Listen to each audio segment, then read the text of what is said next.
Assalamualaikum korang. Waalaikumsalam. Apa khabar semua peminat bola sepak tanah air? Selamat datang kembali. Hari ini ada sesuatu yang luar biasa sedang berlaku dalam dunia bola sepak kita hari ini. Di saat ramai yang mula memandang rendah, gergasi dari selatan ini tiba-tiba membuktikan bahawa mereka bukan biasa-biasa.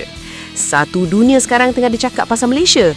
Tapi, apa yang buatkan media antarabangsa sampai terkejut dengan rekod JDT kali ini? Dan bukan itu saja, ada satu lagi berita yang korang wajib tahu. Permata negara yang dulunya hilang di bumi asing, kini kembali menyala dengan api dendam yang membara. Kenapa dia tekad sangat nak buktikan sesuatu pada Peter Cklamoski kali ini? Adakah ini masanya Harimau Melaya akan bangkit semula merobek gawang lawan? Dalam video ni, kita akan bongkar dua perkara besar.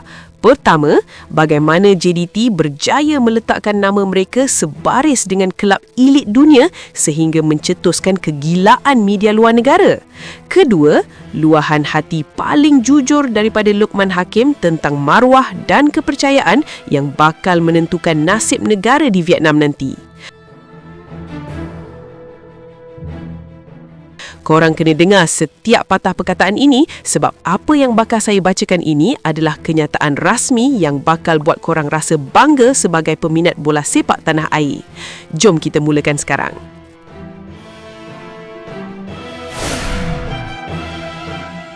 DYM Tunku Mahkota Ismail, pemangku Sultan Johor, merasa gembira melihat Johor Darul Takzim JDT menjadi tumpuan media antarabangsa. Ini selepas nama juara Liga Super itu menjadi tumpuan media kerana pencapaian JDT, termasuk memiliki rekod tanpa kalah kedua terpanjang di dunia. JDT kini berkongsi rekod tersebut dengan kelab Romania Steaua Bucharest, kini FCSB dengan rekod 104 perlawanan. Kelab Ivory Coast ASEC Abidjan, kini ASEC Mimosas, masih mendahului dengan rekod 108 perlawanan. Nama JDT menjadi subjek rencana beberapa portal seperti beIN Sport, ASPGN dan Sporting News. Baginda merasa gembira dengan perkembangan positif JDT sebelum menyatakan komen ini. Bangga melihat JDT mendapat perhatian antarabangsa. JDT kini bukan saja fokus memburu tiket final Piala Malaysia, malah pastikan itu juga bersiap sedia untuk kempen suku akhir Liga Juara-Juara Asia Elite ACLE. JDT bakal menentang sama ada Al Duhail atau juara bertahan dari Arab Saudi Al Ahli di peringkat suku akhir.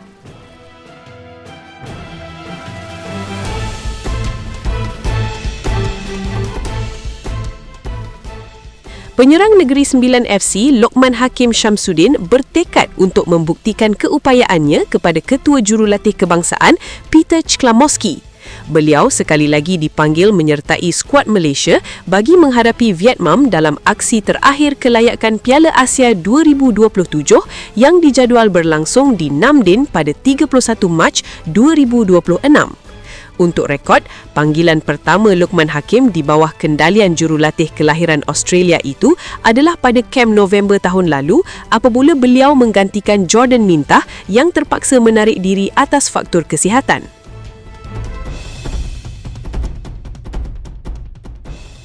Selepas 5 musim berkelana di luar negara, kepulangan Luqman ke Liga Malaysia nyata memberikan impak positif apabila beliau berjaya meledak 6 gol daripada 22 penampilan bersama Negeri Sembilan setakat ini.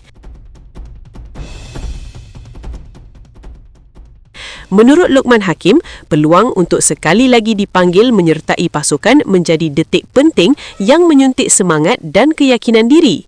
Selain dengan sokongan padu daripada jurulatih, rakan sepasukan dan prestasi konsisten di peringkat kelab, sekaligus mendorong tekad untuk memberikan aksi terbaik dan beliau turut mahu menghargai kepercayaan yang diberikan oleh Ketua Jurulatih Kebangsaan Peter Cklamoski.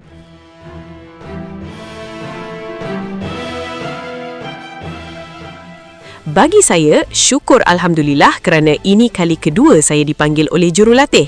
Ini satu peluang besar untuk saya.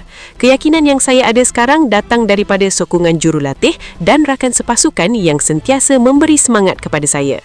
Di peringkat kelab juga, saya mendapat sokongan penuh yang membantu meningkatkan keyakinan diri saya.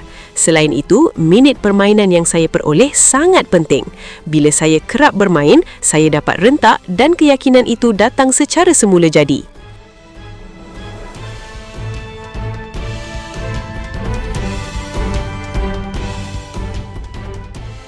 Perlawanan seterusnya amat penting bagi saya. Ini bukan sekadar perlawanan biasa, tetapi melibatkan maruah diri saya, rakan sepasukan dan juga negara.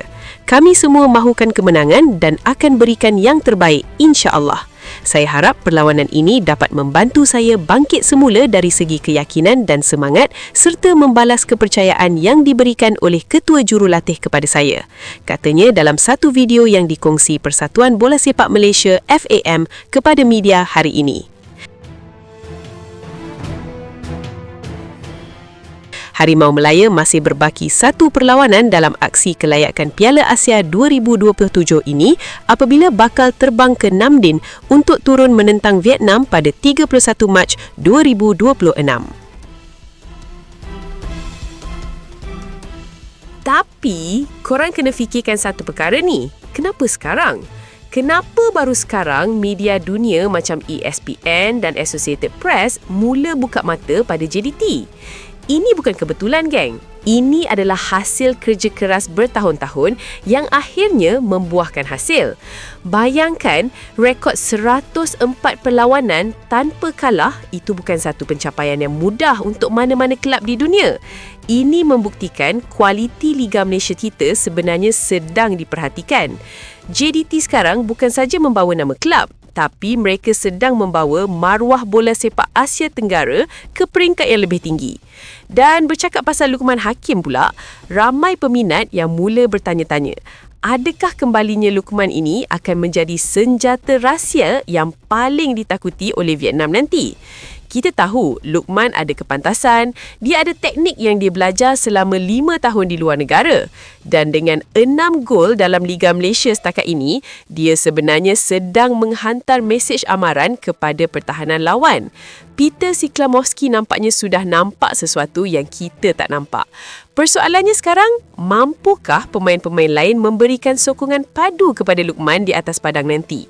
Kita tak nak Luqman berjuang sorang-sorang. Kita nak tengok satu pasukan Harimau Melaya yang lapar akan kemenangan. Jika JDT boleh buktikan mereka hebat di mata dunia, kenapa skuad kebangsaan kita tak boleh buat perkara yang sama di Nam Dinh nanti? Ini adalah masa yang paling kritikal untuk bola sepak kita bangkit dan saya percaya kejutan besar bakal berlaku pada 31 Mac ini. Tapi, tunggu dulu. Adakah kepulangan Luqman ini cukup untuk tumbangkan Vietnam di tempat mereka? Dan mampukah JDT mengekalkan rekod dunia itu dalam kempen ACLE nanti? Segalanya mungkin berlaku. Jangan ke mana-mana, korang kena tengok video seterusnya di sebelah sini kerana ada pendedahan lebih panas tentang strategi rahsia yang bakal mengejutkan seluruh Asia. Klik sekarang kalau korang tak nak ketinggalan.